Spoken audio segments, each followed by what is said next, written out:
I'm going to attempt to just explain some basic chord types. I'll start with triads, and then we'll talk about chords to the seventh, and then we'll talk about other extensions.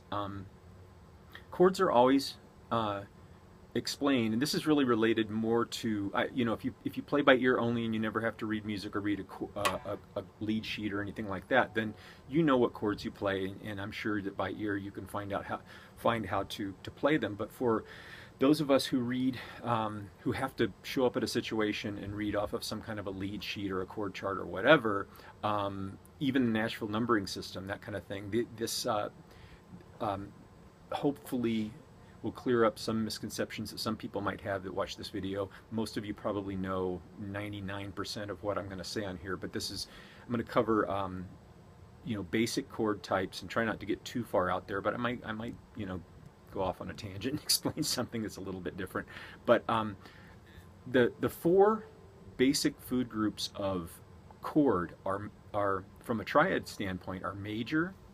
And when I say major, that means a major chord. I'm going to explain these in terms of a G chord. So you've got a regular bluegrass G chord. Well, if you play the root, the third, and the fifth, what we're talking about are the tones that are related to the G major scale. G is the root, B is the third, 1, 2, 3, and D is the fifth, but we play it here. So that's root 3, 5. Now, a minor triad is a root flat 3, 5. Now we're not talking about a G major scale anymore, but we are relating the flat 3 to a flatted major third minor. That's a G minor triad. So in triads, you got two food groups we just talked about, major and minor. The next one is taking the minor chord and flatting the 5. Now that's going to be a diminished triad. Diminished triads are a root flat 3, flat 5 as compared to a major scale. That's what those chords sound like. Now there's lots of places and ways to play them on the fingerboard. I'm trying to keep it very, very simple and easy to see. So you got major, minor,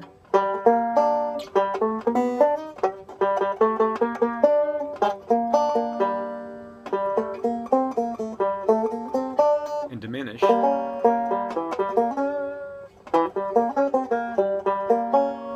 So, and then there's one other, which would be augmented. Now, we don't see a lot of augmented. That's a root major third, so root major third and a sharp 5.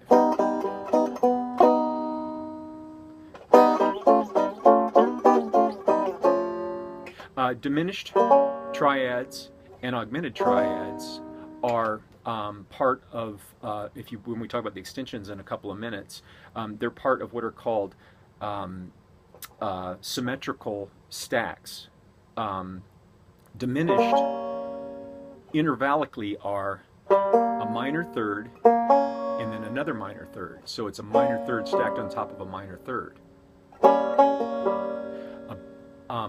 A augmented triad is a major third and then a major third.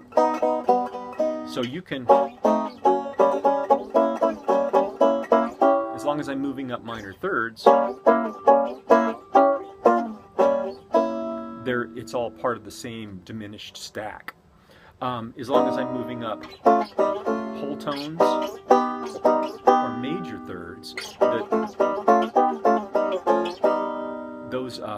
the augmented stack is all part of the same group of notes, especially when we talk about them stacked out to the 7. I'll get there in a couple of minutes. So to review, major, which I didn't actually go over, major is a major triad is a major third and then a minor third on top of it, intervallically. A minor triad is a minor third and a major third stacked on top of it. A minor third and then a major third. A diminished triad is a minor third and then a minor third. And an augmented triad is a major third and a major third.